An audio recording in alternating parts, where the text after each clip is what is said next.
اب دوسری بات کی طرف ہم آتے ہیں کہ عبادت ہے کیا، اور میں بڑے افسوس سے یہ بات کہنا چاہتا ہوں کہ ہم لا الہ الا اللہ کا معنی کرتے ہیں، اللہ کے علاوہ کوئی عبادت کے لائق نہیں ہے، کوئی عبادت کے لائق، الہ کا معنی ہم کرتے ہیں عبادت کے لائق، الا اللہ مگر اللہ۔ بھائی یہ عبادت عربی زبان ہے اور میری زبان اردو ہے، میرے بھائی کی زبان اردو ہے، تو ہمیں عبادت کا اردو میں معنی آنا چاہیے۔ آپ معنی کریں گے لا الہ الا اللہ، اللہ کے علاوہ کوئی پرستش کے لائق نہیں، بھئی پرستش تو میری زبان ہی نہیں ہے۔ آپ معنی کریں گے اللہ کے علاوہ کوئی پوجا کے لائق نہیں، بھئی پوجا تو ہندی ہے، بھئی مجھے میری زبان میں ترجمہ کر کے بتایا جائے کہ لا الہ الا اللہ کا معنی کیا ہے۔ آپ کہیں گے اللہ کے علاوہ کوئی بندگی کے لائق نہیں، بھئی بندگی بھی فارسی ہے، بھئی اردو میں معنی کیا جائے جو ہمیں سمجھ آئے، تاکہ ہم سمجھیں کہ لا الہ الا اللہ کا معنی کیا ہے۔ اور افسوس اس بات پر ہے کہ ہمیں ابھی تک لا الہ الا اللہ کا معنی ہی نہیں ہے، یعنی یہی چار معنی کیے جاتے ہیں۔ اللہ کے علاوہ عبادت کے لائق کوئی نہیں، عبادت عربی ہے، اللہ کے علاوہ پرستش کے لائق کوئی نہیں، اللہ کے علاوہ پوجا کے لائق کوئی نہیں، اللہ کے علاوہ بندگی کے لائق کوئی نہیں۔ یہ سارے معنی تو ہماری زبان کے نہیں ہیں، ہمیں ہماری زبان کے اندر بتایا جائے کہ لا الہ الا اللہ کا معنی کیا ہے۔ تو الہ جو ہے اس کا معنی کرتے ہیں کہ عبادت کے لائق۔ اب ہم عبادت سمجھتے ہیں، عبادت سمجھ آ گئی تو پھر سمجھ آ جائے گا کہ الہ کسے کہتے ہیں، اور الہ سمجھ آ گیا تو پھر ہم کبھی بھی زندگی میں یہ اقرار کرنے کے بعد کہ لا الہ الا اللہ، یہ اقرار بھی کرتے ہیں اور ہستیوں کو الہ بھی مان لیتے ہیں، یہ اقرار بھی کرتے ہیں کہ ایاک نعبد، ہم تیری ہی عبادت کرتے ہیں، اور ہم عبادت کے اندر نہ چاہتے ہوئے جہالت میں، لا علمی میں مبتلا ہو جاتے ہیں اوروں کی عبادت کرنے میں۔ اس کی وجہ کیا ہے کہ ہمیں لا الہ الا اللہ کا معنی ہی نہیں آتا، ہمیں عبادت کا مفہوم ہی نہیں پتا کہ عبادت کسے کہتے ہیں۔ تو ہمیں عبادت کا مفہوم حل کرنا ہے۔ عبادت کو میں اس طرح حل کروں گا کہ آپ نے الہ کا معنی کیا کہ کوئی عبادت کے لائق نہیں، تو ہم الہ کو سمجھ لیتے ہیں الہ کیا، تو ہمیں عبادت بھی سمجھ آ جائے گی، اور یہ بھی سمجھ آ جائے گا کہ ہم اور ہستیوں کو الہ مان رہے ہیں کہ نہیں مان رہے۔ عبادت کو سمجھ لیتے ہیں کہ عبادت کیا ہے۔ ایک ہوتا ہے لفظی معنی اور ایک ہوتا ہے اصطلاحی معنی۔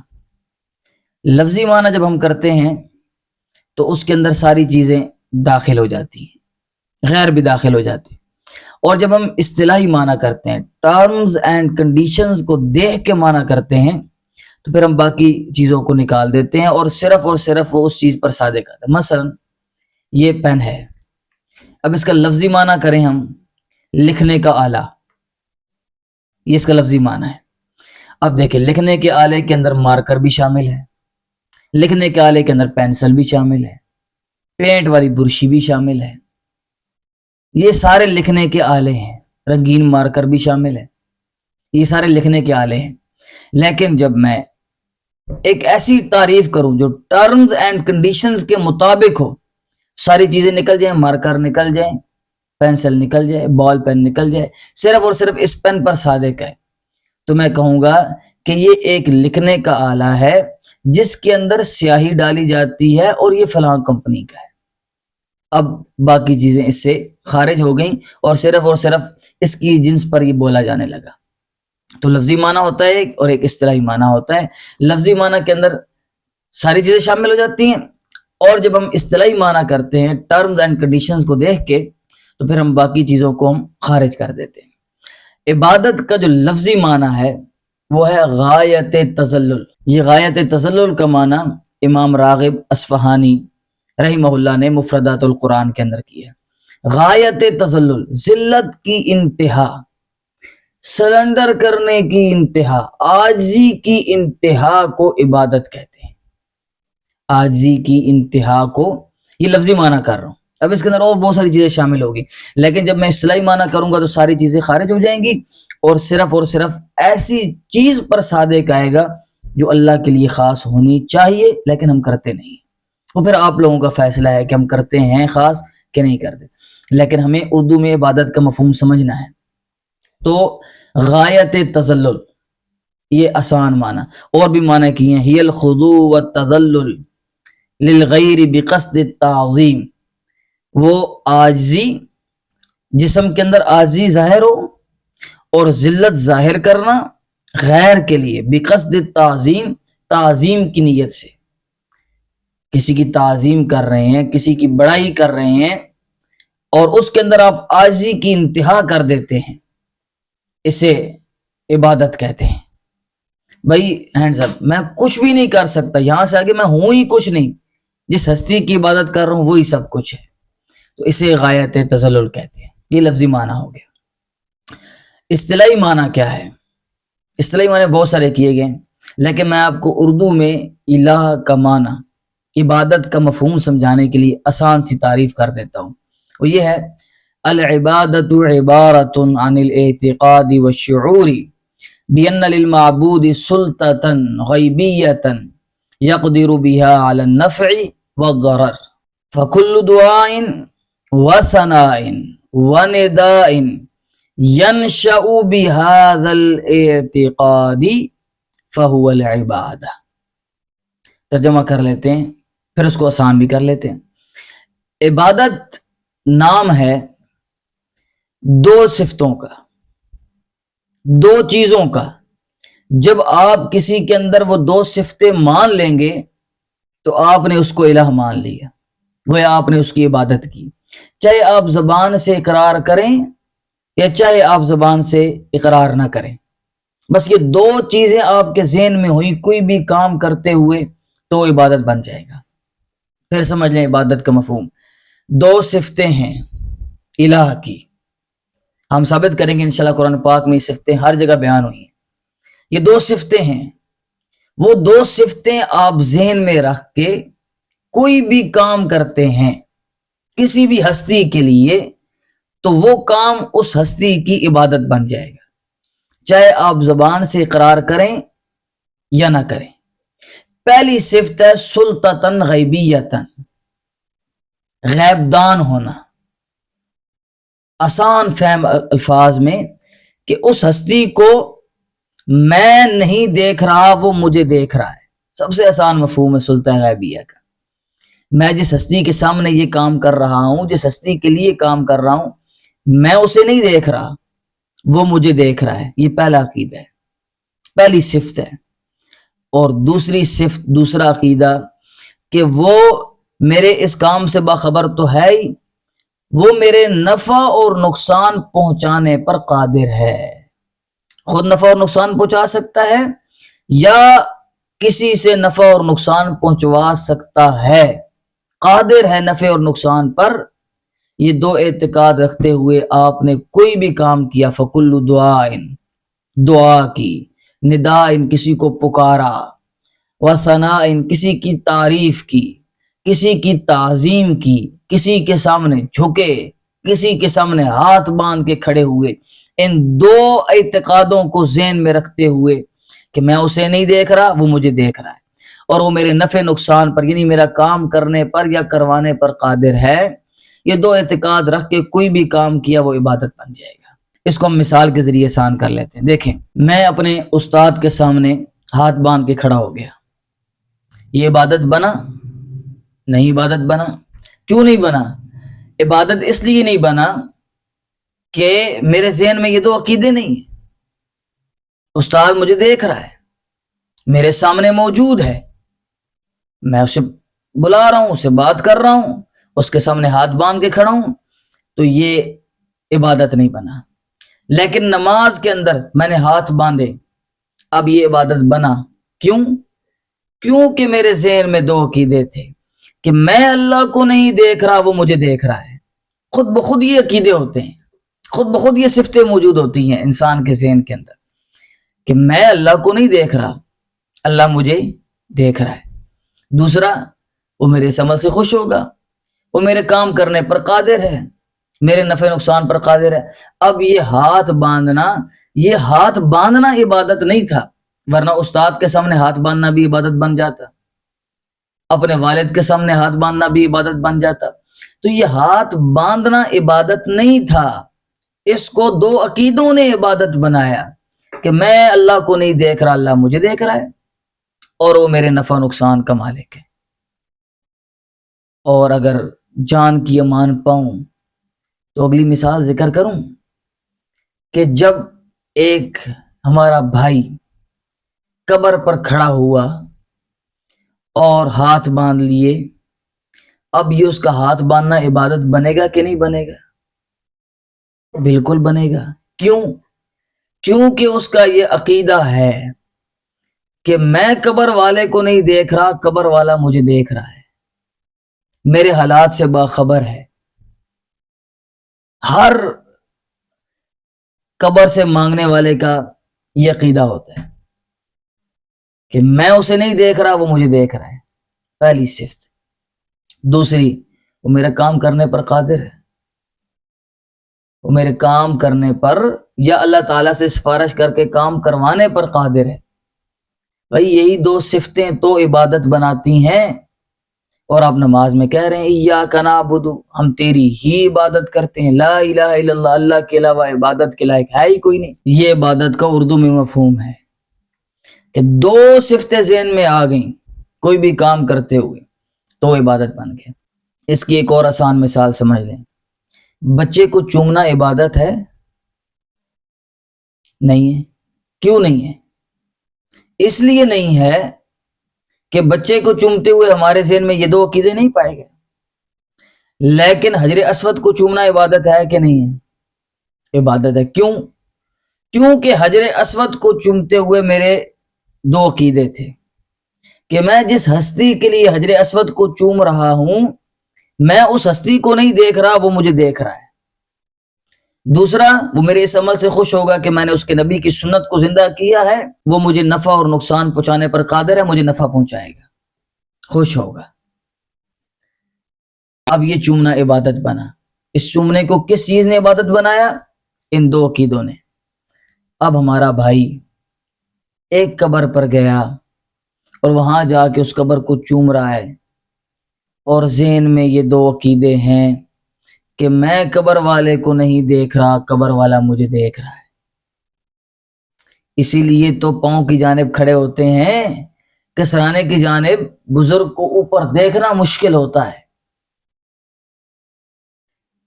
تو اس نے یہ عقیدہ رکھا چومتے ہوئے کہ میں اس قبر والے کو نہیں دیکھ رہا، یہ مجھے دیکھ رہا ہے۔ اور دوسرا، میرے اس عمل سے خوش ہوگا، اللہ سے میری سفارش کر کے کام کروا دے گا یا خود کام کر دے گا۔ یہی دو عقیدے تو عبادت بناتے ہیں۔ اور ہم کیا کہہ رہے ہیں؟ ایاک نعبد، ہم تیری ہی عبادت کرتے ہیں، وایاک نستعین، تجھ ہی سے مدد مانگتے ہیں، اور ساتھ ہی یہ کام بھی کر رہے ہیں۔ اس کی وجہ یہ ہے کہ ہمیں عبادت کا اردو میں مفہوم نہیں سمجھایا گیا۔ اب اگر کوئی یہ کہے کہ یہ دو صفتیں کہاں سے نکال کے لے آئیں، تو ایک تو میں نے تعریف کی، وہ تعریف ابن قیم رحمہ اللہ نے کی ہے۔ اگر ہمارے ساتھی کہیں کہ ہم ابن قیم کو نہیں مانتے، تو اس تعریف کو صرف ابن قیم نے نہیں، میں اپنی کتاب کے اندر اس کو حل کیا ہے، اس مسئلے کو، تو اس کو صرف ابن قیم نے ذکر نہیں کیا بلکہ اس کو علماء احناف نے بھی قبول کیا ہے، بلکہ پسند کیا ہے۔ وقد اسن الحنفیہ، اور تحقیق حنفیہ نے اس تعریف کو پسند کیا ہے۔ کیوں؟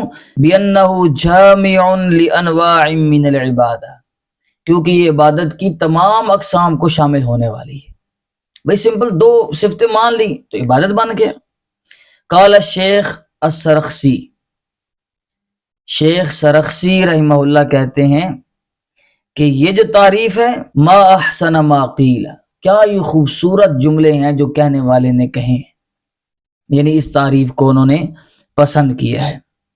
کیوں اس تعریف کو پسند کیا ہے؟ اس لیے کہ جامع لجمیع افراد العبادات، کیونکہ یہ عبادات کی تمام اقسام کو شامل ہے۔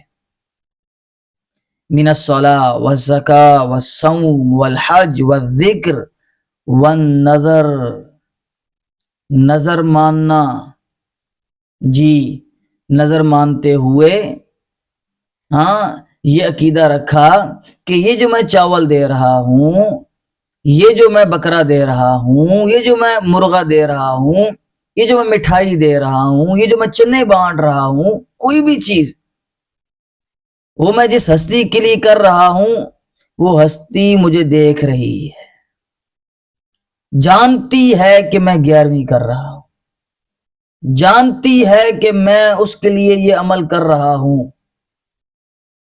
دوسرا، وہ میرے نفع نقصان پر قادر ہے، برکت ہوگی میرے مال کے اندر۔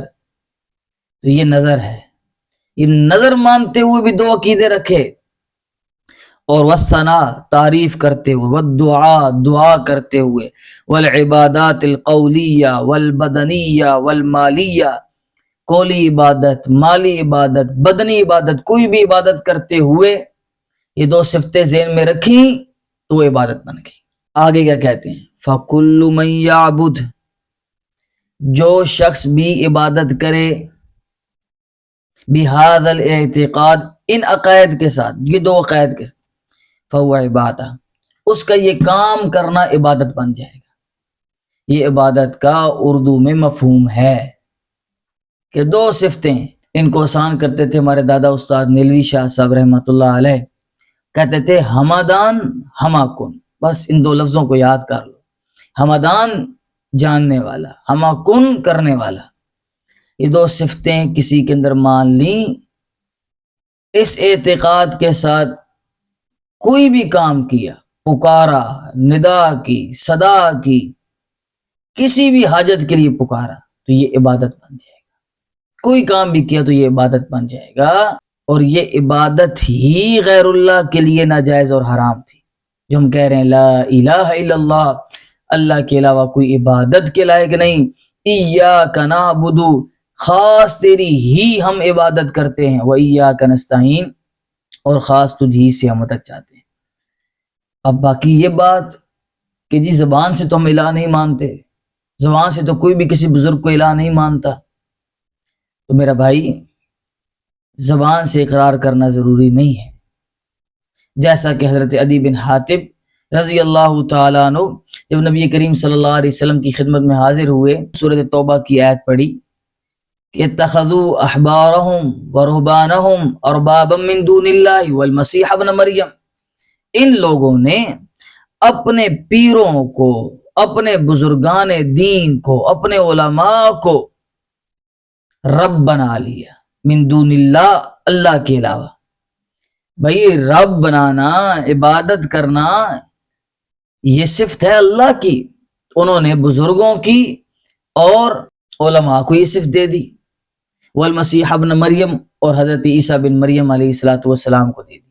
کیسے دی؟ اس کی تائید بخاری و مسلم کی روایت کرتی ہے کہ نبی کریم صلی اللہ علیہ وسلم نے لعنت فرمائی یہود و نصارہ پر، لعن اللہ الیہود والنصارى اتخذوا قبور انبیائہم مساجدا، انہوں نے اپنے نبیوں کی قبروں کو سجدہ گاہ بنا لیا۔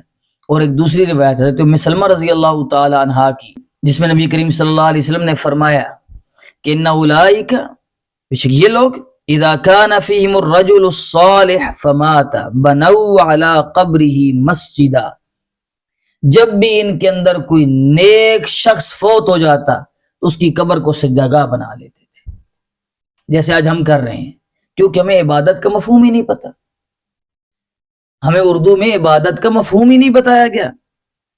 فمات بنوا على قبره مسجدا، اس کی قبر کو سجدہ گاہ بنا لیتے تھے۔ وصوروا فيه تلك الصور، اور وہ جو سجدہ گاہ بناتے تھے وہاں پر وہ اس بزرگ کی تصویریں، مجسمے کھڑے کر دیتے تھے۔ نبی کریم صلی اللہ علیہ وسلم نے فرمایا فَأُولَئِكَ شِرَارُ الْخَلْقِ عِنْدَ اللَّهِ يَوْمَ الْقِيَامَةِ، یہ قیامت کے دن اللہ کے ہاں سب سے بدترین مخلوق ہوگی، کیونکہ یہ اللہ کو چھوڑ کر عبادت کا مستحق غیروں کو بناتے رہے، بزرگان دین کو بناتے رہے۔ اذا مات فیہم رجل صالح، نیک آدمی جب کوئی فوت ہوتا تو اس کی قبر کو سجدہ گاہ بنا لیتے۔ بہرحال یہ دو اعتقاد جب بھی رکھے، ان دو اعتقادات کے ساتھ کوئی بھی کام کیا تو وہ عبادت بن جائے گا۔ ایک تو میں نے عرض کر دیا کہ اس تعریف کو علماء حنفیہ نے بھی پسند کیا ہے۔ اگلی بات یہ ہے کہ قرآن پاک نے جہاں بھی الہ کو ثابت کیا ہے وہاں یہ دو صفتیں ہیں، ان دونوں میں سے ایک صفت کو قرآن پاک نے ضرور ثابت کیا ہے۔ میں ڈھیروں حوالے آپ کے سامنے رکھ سکتا ہوں، میں نے اپنی کتاب کے اندر ان حوالوں کو درج کیا، ذکر کیا ہے، لیکن میں آپ کے سامنے سب سے آسان حوالہ پیش کرتا ہوں۔ اللہ لا الہ الا ہو الحی القیوم، سب سے آسان حوالہ۔ دیکھنا دو صفتیں آئیں گی، اللہ اللہ ہے، لا الہ الا ہو، کوئی بھی عبادت کے لائق نہیں ہے مگر وہ۔ اب عبادت کیا ہے؟ وہ دو صفتیں۔ پہلی صفت یعلم ما بین ایدیہم وما خلفہم، جو تمہارے آگے گزر چکا اور جو تمہارے پیچھے ہے، وہ جانتا ہے، وہ باخبر ہے۔ یہ وہی صفت ہے کہ میں نہیں دیکھ رہا، وہ مجھے دیکھ رہا ہے۔ یہ پہلی صفت علم غیب۔ اور دوسری لہو ما فی السماوات وما فی الارض، اسی کے لیے ہے جو کچھ آسمانوں میں ہے اور جو کچھ زمین میں ہے، اسی کی ملکیت میں ہے، اسی کی قدرت کے تحت ہے، اسی کے تصرف میں ہے جو کچھ آسمانوں میں ہے اور جو کچھ زمین میں۔ یہ دوسری صفت آ گئی، یعنی وہ ہر کام کرنے پر قادر ہے، کوئی بھی چیز اس کے امر اور اس کے حکم سے خالی نہیں ہے۔ یہ دو صفتیں ذکر کر دیں، ثابت ہوا اللہ لا الہ الا ہو۔ اس کے سینکڑوں حوالے ہیں جو درج ہیں، مثلا سورہ طٰہٰ کے شروع میں اللہ تعالیٰ نے دو صفتیں ذکر کی، فَإِنَّهُ يَعْلَمُ السِّرَّ وَأَخْفَى، یہ پہلی صفت عالم الغیب ہے، غیب دان ہے، وہ جانتا ہے۔ وہ پہلی صفت آ گئی کہ میں نہیں دیکھ رہا، وہ مجھے دیکھ رہا ہے، تسلط غیبی حاصل ہے، اسے پتہ ہے میں یہ کام کرنے آیا ہوں۔ اور دوسری صفت لہو ما فی السماوات وما فی الارض وما بینہما وما تحت الثری، اسی اللہ کی ملکیت میں، اسی اللہ کی قدرت کے تحت، اسی اللہ کے تصرف میں ہے جو کچھ آسمان میں ہے، جو کچھ زمین میں ہے، جو کچھ ان کے درمیان ہے، وما تحت الثری، اور جو کچھ اس گیلی مٹی کے نیچے ہے، سب کچھ اللہ کی قدرت، اللہ کے تصرف اور اللہ کے اختیار میں ہے۔ صفت آ گئی دو صفتیں آ گئیں تو پھر آگے ثابت کیا، نتیجہ نکالا اللہ لا الہ الا ہو۔ لوگوں یہ دو صفتیں کسی اور کے اندر نہیں ماننی، عبادت کے لائق ہے تو صرف اور صرف اللہ ہے۔ انہی دو صفتوں کو سورہ نمل میں جو ہدہد پرندے نے تقریر کی حضرت سلیمان علیہ السلام کے دربار میں، اس نے بھی انہی دو صفتوں کو بیان کیا۔ اس کے ڈھیروں حوالے ہیں جو قرآن پاک میں ذکر ہیں، یہ اس وقت ہمارے موضوع کا حصہ نہیں، بات طویل ہو جائے گی۔ تو عبادت کب بنے گی؟ جب دو صفتیں مان لی۔ یہ عبادت کا ہم نے اردو میں ترجمہ کر دیا کہ دو صفتیں مان لینا کوئی بھی کام کرتے ہوئے تو یہ عبادت بن جائے گا۔ تو قرآن پاک کہہ رہا ہے ایاک نعبد، خاص تیری ہی ہم عبادت کرتے ہیں، وایاک نستعین، خاص تجھ ہی سے ہم مدد چاہتے ہیں۔ سارے اس مفہوم کے تحت آگے۔ اب یہ ہے کہ ہم ایک دوسرے کو پکارتے ہیں مدد کے لیے، بھائی پانی دے دو، روٹی بنا دو، یہ کام کر دو، تو آپ یہ بات ذہن میں رکھیں کہ دو صفتیں نہیں پائی گئی۔ یہ دو صفتیں آپ یاد کر لیں، آپ کو کوئی بندہ توحید کے عنوان پہ مار نہیں دے سکتا۔ بھائی جب ہم کسی کو پکار رہے ہیں تو ہمارے سامنے موجود ہے، دو صفتیں پائی نہیں گئی، دو صفتیں پائی جائیں گی تو یہ پکارنا عبادت بنے گا، وگرنہ کوئی بھی کام عبادت نہیں بنے گا۔ ہاں کچھ کام شریعت میں ویسے ہی حرام ہے، جیسے سجدہ ہے، جیسے جھکنا رکوع ہے، وہ ویسے بھی حرام ہے، وہ جس اعتقاد کے ساتھ مرضی ہو۔ یہ ہم ان کاموں کی بات کر رہے ہیں کہ کوئی بھی عام کام آپ ان دو اعتقادات کے ساتھ کرتے ہیں تو عبادت بن جائے گا۔ تو ایک ہوتی ہے استعانت اور ایک ہوتا ہے تعاون، جو ہم ایک دوسرے کے ساتھ کرتے ہیں، وَتَعَاوَنُوا عَلَى الْبِرِّ وَالتَّقْوَى، اعانت کرو، مدد کرو ایک دوسرے کی نیکی کے کاموں میں، تقوی اور پرہیزگاری کے کاموں میں، تو اسے تعاون کہتے ہیں، اسے استعانت نہیں کہتے۔ اور سب سے آسان بات یہی ہے کہ دو صفتیں نہیں پائی گئیں بھائی، جب بھی کسی کام کے اندر یہ دو صفتیں پائی جائیں گی تو ہی عبادت بنے گا۔ اب آپ کے سامنے کوئی بندہ اشکال رکھے تو آپ نے بس یہ دو صفتیں ذہن میں رکھنی ہیں اور عبادت کا مفہوم حل کر لینا ہے۔